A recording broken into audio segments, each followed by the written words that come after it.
অনেকেই মনে করেন বলে যে হিরো আলম এত সুন্দর সুন্দর কিউট কিউট মেয়ে কুটকায়, কিউট আছে না? হ্যাঁ কিউট আছে, যাই হোক।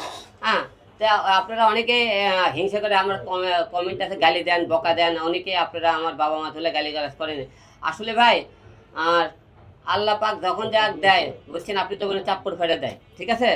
তা আমরা তো কাজে ব্যবসাসী, মানুষের এখন ভং ভাং করে নেই। আপনি আজকে পর্যন্ত দেখান যে হিরো আলমের মনে করে আজ পর্যন্ত কোনো রিপোর্ট বার করতে পারছেন কাজ বিষয় নিয়ে?